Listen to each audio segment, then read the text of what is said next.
Hello, আসসালামু আলাইকুম।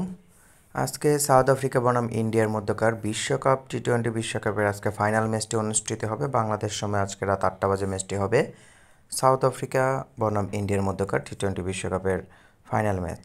তো ম্যাচটি হবে কিন্তু কিংস্টন ওভাল থেকে বার্বাডোসের ওয়েস্ট ইন্ডিজ বার্বাডোসের কিংস্টন ওভালে ম্যাচটি হবে।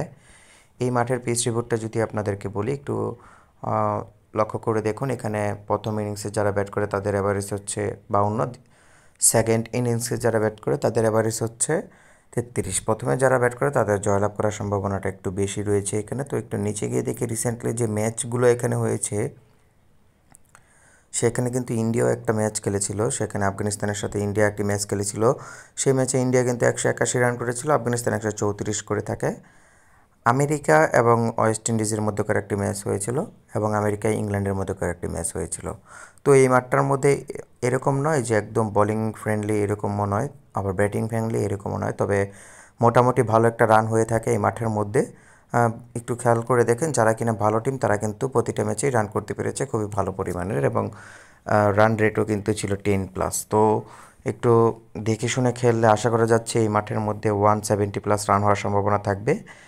আর যেহেতু সাউথ আফ্রিকার বোলিং লাইন আপটা খুবই স্ট্রং এবং ইন্ডিয়ার বোলিং লাইন আপটাও খুবই স্ট্রং, সেজন্য আশা করা যাচ্ছে 170+ রান হওয়ার সম্ভাবনাই বেশি, 200+ রান হওয়ার সম্ভাবনা কম থাকবে।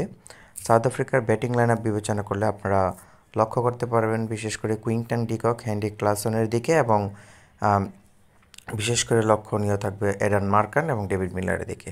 বোলিং লাইন আপটা তাদের খুবই স্ট্রং, রীতিমতো প্রতিটা বোলিংয়ে তারা এই টুর্নামেন্টে বোলিংয়ের দ্বারাই প্রতিটা ম্যাচ জয়লাভ করে এসছে। যেমন কেশব মেহারাজ, জনসন রাবাদা, নরজে, তাবিজ শামসি।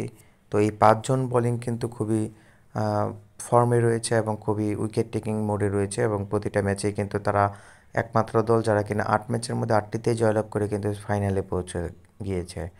ইন্ডিয়ার যদি লাইন আপ বিবেচনা করা হয় তাহলে এখানে রোহিত শর্মা, ঋষভ পান্ট, সূর্যকুমার যাদব এবং হার্দিক পান্ডিয়া, এই চারজন কিন্তু ব্যাটিং দারুণ ফর্মে রয়েছে এই টুর্নামেন্টে। হার্দিক পান্ডিয়া প্রতিদিন ভালো খেলতেছে, রোহিত শর্মাও কিন্তু ভালো একটা ব্যাটিং টাচে রয়েছে, ঋষভ পান্ট এবং সূর্যকুমার যাদব কিন্তু ভালো রোল প্লে করতেছে এই টুর্নামেন্টে। বোলিং লাইন আপ বিবেচনা করে তাদের বোলাররা খুবই দুর্দান্ত স্পিন বোলিং করতেছে, এবং জাসপ্রীত বুমরা তো অনবদ্য রয়েছেই। তো দুই দলের স্কোয়াডটা বিবেচনা করলে যেহেতু ইন্ডিয়া খুবই স্ট্রং টিম এবং ব্যাটিং বোলিং লাইন আপে খুবই ব্যালেন্স, এবং আফ্রিকা তাদের সাথে বিশ্বকাপের মধ্যে তেমনভাবে দাঁড়াতে পারে না, যেহেতু দুইটি দলই খুবই ব্যালেন্স এবং ফাইনাল, সেহেতু আমি কারো পক্ষে একতরফা যেতে বলবো না। কারণ এখানে যে কেউ জয়লাভ করতে পারে ফাইনাল ম্যাচ। তবে আপনারা ইন্ডিয়ার পক্ষে থাকার বিশেষ করে চেষ্টা করবেন। ইন্ডিয়ার খারাপ পজিশন দেখে ওদের পক্ষে থাকলে বক্স সেট করতে কোনো অসুবিধা হবে না, বক্স সেট করে ফেলবেন, রিস্ক রাখবেন না, কারণ ইন্ডিয়ার বক্স সেট করার সম্ভাবনা পসিবিলিটি অনেক বেশি থাকবে এবং বক্স সেট করে ফেলতে পারবেন নির্দ্বিধায়। তো এই ছিল আজকের ম্যাচের আইডিয়া এবং ম্যাচ ধারণা পরিচিতি। আপনারা যদি এরকম প্রতিটা ম্যাচের ধারণা পেতে চান আমাদের পেজটা ফলো দিয়ে রাখবেন।